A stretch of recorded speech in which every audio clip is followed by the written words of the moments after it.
किसी छोटे से गांव में रामू नाम का एक गरीब मजदूर अपनी पत्नी गीता के साथ रहता था। वह दिन रात मेहनत कर अपना और अपनी पत्नी का पेट पालता था, लेकिन कई बार ऐसा भी होता था कि काम न मिलने के कारण उन्हें भूखे ही सोना पड़ता था। एक दिन गीता बोली, रामू, आज तो तुम काम पर भी नहीं गए। अब हमारे घर का चूल्हा कैसे जलेगा? हम क्या करेंगे? रामू ने निराश होकर कहा, आज किसी ने काम के लिए नहीं बुलाया। भगवान जाने कब तक हमें यूं ही भूखा सोना पड़ेगा।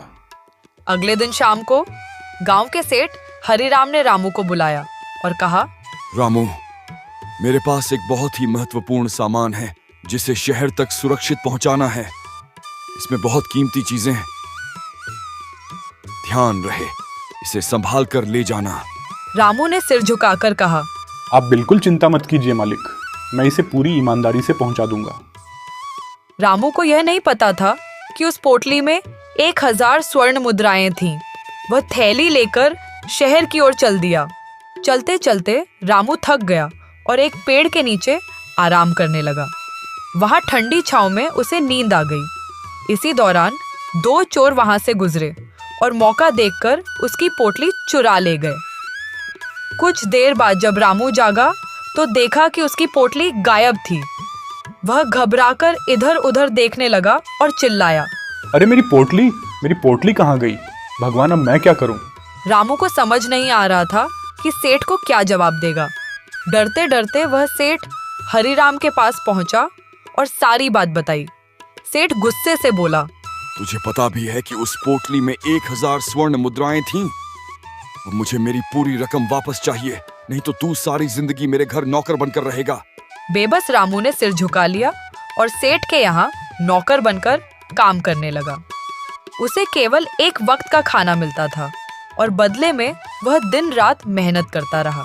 कुछ महीनों बाद एक दिन रामू अपने खेत में काम कर रहा था कि अचानक उसे मिट्टी में कुछ चमकती चीज दिखाई दी। उसने झुककर देखा तो वह एक सोने का सिक्का था। रामू खुशी से चिल्लाया, अरे ये तो सोने का सिक्का है। भगवान तेरा लाख लाख शुक्र है। वह दौड़कर घर गया और गीता को दिखाया।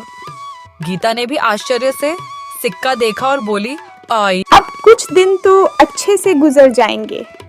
इसे घड़े में सुरक्षित रख देते हैं। रामू ने सिक्का घड़े में रख दिया और फिर सोने चला गया। लेकिन अगली सुबह जब उसने घड़ा खोला तो अंदर सैकड़ों सोने के सिक्के थे। गीता चौंक गई और बोली, हमने तो सिर्फ एक सिक्का रखा था, लेकिन यहाँ तो ढेर सारे सिक्के हैं। रामू को समझ आ गया कि यह कोई साधारण घड़ा नहीं है, बल्कि यह भाग्य का घड़ा है।